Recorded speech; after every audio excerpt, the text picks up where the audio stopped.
Praise the lord. ప్రభునందు ప్రియ దేవుని బిడ్డలారా, ఈ యొక్క ఉదయకాల సమయమందు వాక్య ధ్యానముతో ప్రార్థనతో ఈ దినాన్ని ప్రారంభించారా? ఆ రీతిగా ప్రారంభించిన మనకు ఈ యొక్క దిన దీవెనలు ఖచ్చితంగా పొందుకుంటాం ప్రియులారా. మరి మన కొరకై ఈరోజు దేవుని వాగ్దానాన్ని వీక్షిస్తున్న మీ అందరినీ దేవుడు దీవించలాగున, మీ యొక్క అవసరతలు తీర్చేలాగున నిత్యము ప్రార్థన చేస్తూ ఉన్నాం. మరి ఏ ఉదయకాల సమయం ముందు మనం పొందుకోబోతున్న వాగ్దానము లేఖన భాగం చదువుకుందాము. కీర్తనల గ్రంథము 118వ కీర్తన 15వ చరణము. యెహోవా దక్షిణ హస్తము సాహస కార్యములు చేయును. ఆమేన్. దేవుని నామానికి మహిమ కలుగును గాక. ప్రభునందు ప్రియ దేవుని బిడ్డలారా, ఈ ఉదయకాల సమయమందు అత్యంత ఉన్నతమైన దేవుని హస్తము నీ పట్ల సాహస కార్యములు చేస్తానని అద్భుతమైన వాగ్దానం మనం పొందుకుంటూ ఉన్నాం ప్రియులారా.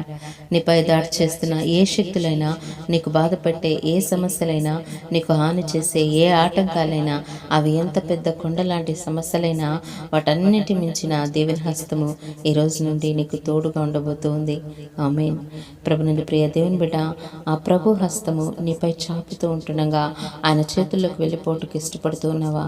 అక్కడ నీకు నిత్య క్షేమము, భద్రత, ధైర్యము, అన్నింటికీ మించిన సాహస కార్యాలు నీ పట్ల జరిగించుటకు ఆ ప్రభు ఇష్టపడుతూ ఉన్నాడు ప్రియులారా. సహోదరి సహోదరుడా, దేవుని కనుదృష్టి ఎవరి మీద ఉంటుందో ఈ ఉదయకాల సమయమందు వారి జీవితాన్ని మార్చబోతూ ఉన్నాడు.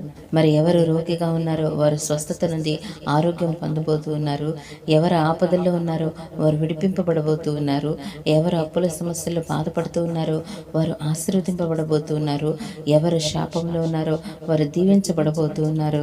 ఎవరు ఏ బంధకాల్లో ఉన్నా సరే వారందరూ విడిపింపబడబోతూ ఉన్నారు. ఆమేన్. హల్లెలూయా. అవును, ఈ వాగ్దానం వింటున్న ప్రతి ఒక్కరూ పరిపూర్ణంగా మార్చబడబోతూ ఉన్నారని చెప్పడంలో ఏమాత్రం సందేహం లేదు ప్రియులారా.